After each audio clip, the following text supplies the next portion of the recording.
राधे राधे बच्चों। आज हम magnetic effect of current start करते हैं, जो कि एनसीईआरटी का चौथा चैप्टर है।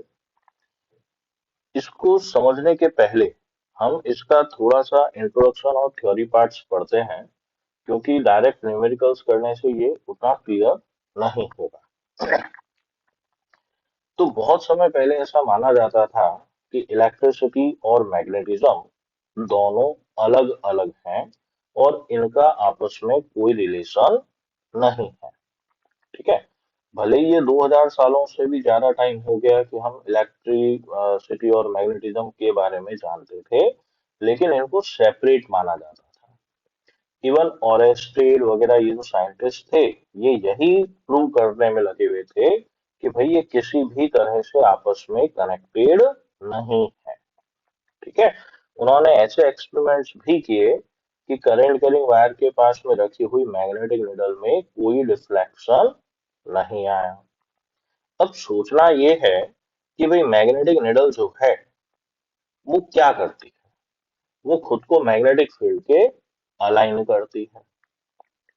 अभी अगर हम मैग्नेटिक निडल को आप अपने सामने टेबल पे रखोगे, तो वो एक फिक्स जियोग्राफिक नॉर्थ साउथ में अलाइन हो जाएगी।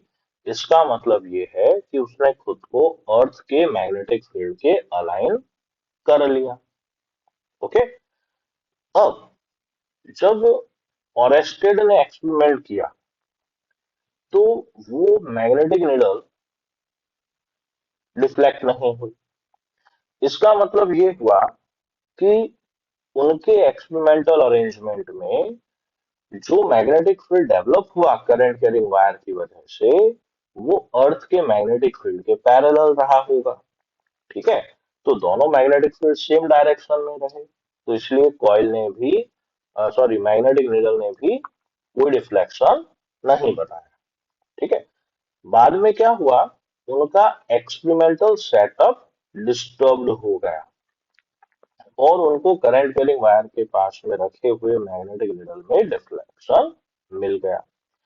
तो उन्होंने ये कॉन्क्लूजन किया कि अगर किसी मैग्नेट करंट कैरिंग वायर के पास मैग्नेटिक निडल रखते हैं, तो उसका डिफ्लेक्शन उसके आसपास मैग्नेटिक फील्ड के होने को बताता है। ओके। तो उन्होंने कहा कि alignment of needle is tangential to a imaginary circle. ठीक है।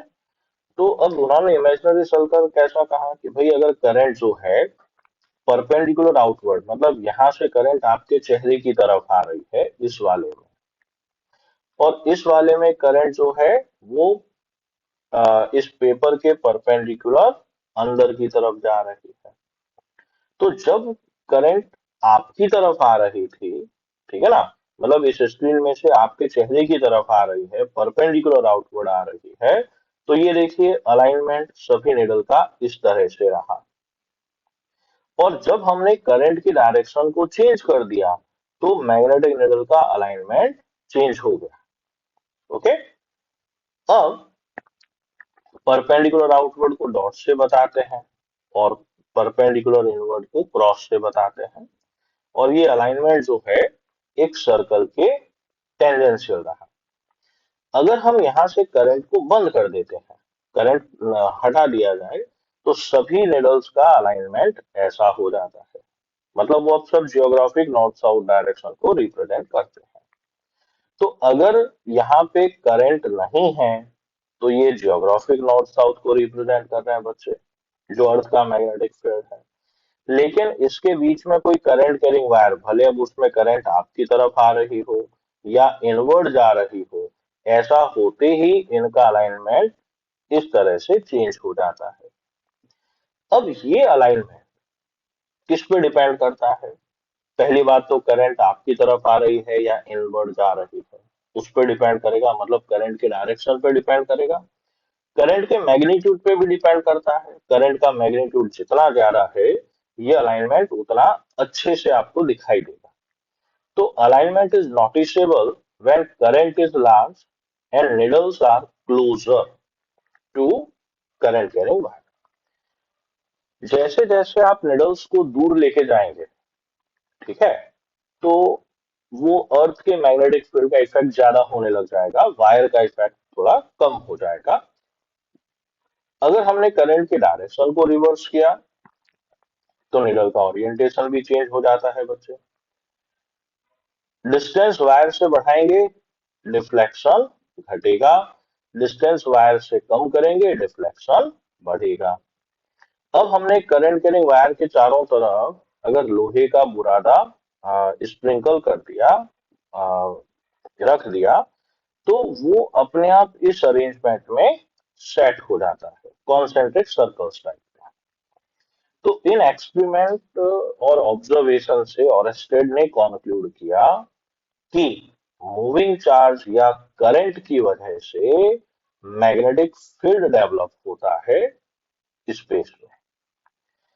अब इतने एक्सपेरिमेंट्स के बाद ये माना जाने लगा कि मैग्नेटिक फील्ड और करंट एक दूसरे से रिलेट करते हैं, और इस पे काफी सारे एक्सपेरिमेंट्स बाद में किए गए। जेम्स मैक्सवेल ने इन मैग्नेटिज्म और इलेक्ट्रिसिटी को यूनिफाइड किया, फॉर्मुलेट किया, और कई तरह के लॉस बनाए। बाद में उन्होंने लाइट के बारे में भी कहा था काफी कुछ। हर्ट्ज ने रेडियो वेव्स को डिस्कवर किया, जे सी बोस मार्कोनी ने इलेक्ट्रोमैग्नेटिक वेव्स को प्रोड्यूस किया। ये सब इलेक्ट्रिसिटी और मैग्नेटिज्म के ही कंबाइंड इफेक्ट से हो रहा था, और ये सब बच्चे एनसीईआरटी में लिखा है, इसलिए बड़े ध्यान से समझें। अब इस पूरे चैप्टर में जो सबसे इंपॉर्टेंट पार्ट आता है डायरेक्शन का, बहुत परेशान करती है। तो फील्ड, कोई भी फील्ड हो या करंट हो या कोई सी भी वेक्टर क्वांटिटी, भले वो वेलोसिटी हो, फोर्स हो, एक्सेलरेशन हो, अगर वो क्वांटिटी प्लेन, पेपर के प्लेन के बाहर आ रही है ना, परपेंडिकुलर आउटवर्ड आ रही है, तो हम उसको डॉट से रिप्रेजेंट करेंगे। और अगर कोई वेक्टर क्वांटिटी, भले वो वेलोसिटी हो, फोर्स हो, या मैग्नेटिक फील्ड हो, या इलेक्ट्रिक फील्ड हो, अगर वो पेपर के प्लेन के इनवर्ड जा रही है, तो हम उसको क्रॉस से रिप्रेजेंट करते हैं। ठीक है। नेक्स्ट चैप्टर में हम इसका आगे वाला पार्ट देखेंगे। वो भी थोड़ा बहुत थ्योरेटिकल है, लेकिन उसमें काफी सारे कॉन्सेप्चुअल पार्ट हैं। ठीक है। राधे राधे बेटा।